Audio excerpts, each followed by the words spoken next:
So this is the same kind of process that we've been going through. We still want to find what's given to us, what our unknown is, but now we also want to figure out what our actual yield that's given to us is. So in this case, it's saying we're reacting 40 grams of hydrogen. So that's our given, is 40 grams of hydrogen with an excess of oxygen and get 340 grams of water.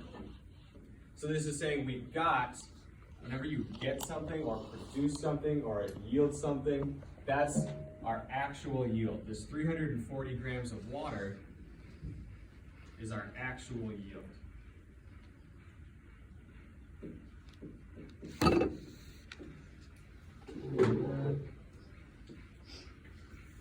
So then for finding our unknown, for finding what we want to get to, we just want to solve to whatever they're giving us. They're giving us, for our actual yield, grams of water. So we want to solve our stoichiometry equation for grams of water. That's going to be our unknown. That's going to be the final thing that we want to get. All right? So first thing we want to do, write our balanced chemical equation, just like we just had on the board a little bit ago. 2H2 plus O2 gives us H2O. Right? So we've got our given, we've got our unknown. Next thing we do is set up our ratio. So working on getting practice at this, we have our moles of our given on the bottom, which is hydrogen. So moles of H2 is on the bottom. We see we have a 2 out front of that in our balanced equation. So 2 moles of hydrogen is on our bottom. We're going to water.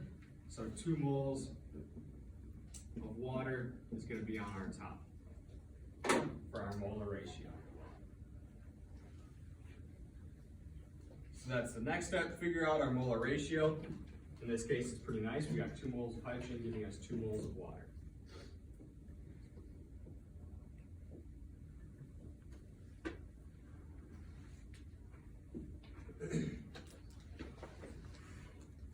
Next step is to set up our conversion. So we're doing a full mass-to-mass conversion. So we set it up. We start with whatever was given to us, which is our 40 grams of hydrogen. Cancel out grams of hydrogen with our molar mass, grams per mole. Cancel out moles of hydrogen with our molar ratio that we found. Moles of hydrogen to moles of water. Cancel out moles of water with the molar mass of water, which gets us into our unknown grams of water. Do this calculation, and we get 360 grams of water.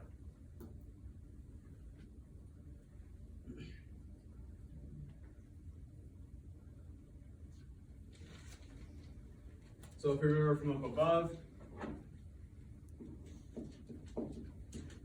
our actual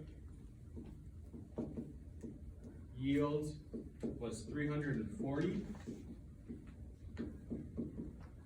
grams of water, so keep that in mind as we start calculating percent yield of this problem. So now we have our actual yield, which was given to us in the question.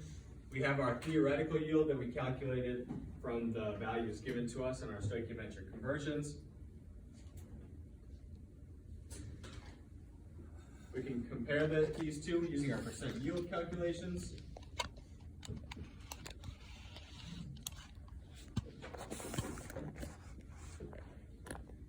So we have our actual yield, 340 grams of water,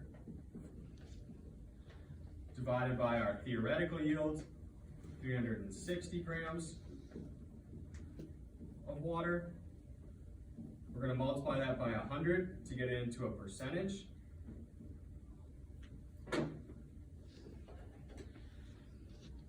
you have 340 divided by 360 times 100 gives us 94.4%.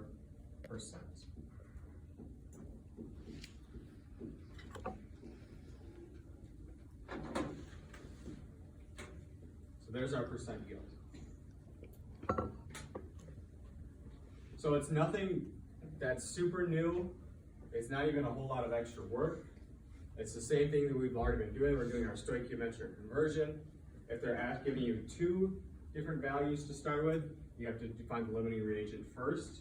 And then just like we did for number 4, whatever one's smaller in our limiting reagent questions, that's going to be the actual mass produced. That would be the theoretical mass. So then our answer for our stoichiometry problem becomes our theoretical yield. Our actual yield will be given to us. Actual divided by theoretical times 100 gives us our percent yield. How do we feel about that? Okay? Any questions? Yeah. Where did we get that 340? The 340 came from our questions. They'll always, if we're asking it to you on a test or a quiz or anything like that, it's given to you. We have to give you the actual yields. Obviously, if you're doing this experiment in a lab, the actual yield would be whatever you came up with in the lab. So our lab on Friday, you'll find an actual yield, and you'll be able to calculate a theoretical yield, and so you'll be able to use 2 real numbers that you created. But if it's just in a question, it's going to be given to you. Good question. Anything else?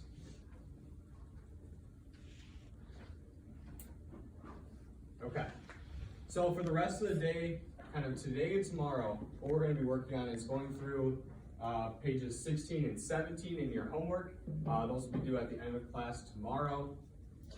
Getting lots of practice going through these stoic conversions so that we're ready for a quiz tomorrow if we're taking that quiz. And then I'm also going to start handing out pre-labs. So if you guys want to get into your lab groups, I'm going to hand out the pre-lab questions, and let's talk about the lab really quick.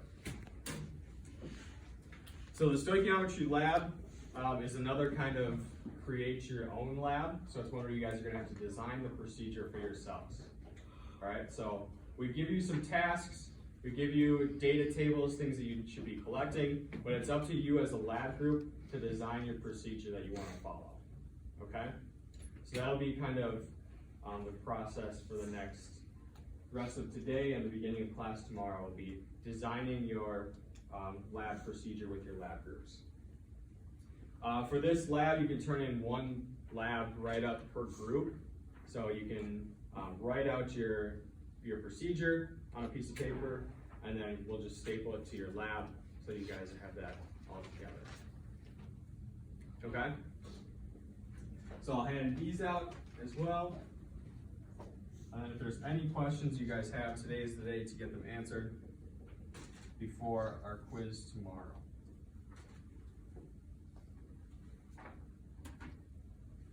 All right? So if you guys want to kind of group up with your lab group for right now, and I can give one of these for each lab group, that would be great. So we can get up and move because there's more, yeah. Do we like have partners or like our entire table? So we have our partners, right? But there's extra people. So those extra people, if you have, remember who your lab groups are, go to those people right now. But I'll give these out to our partners. Okay.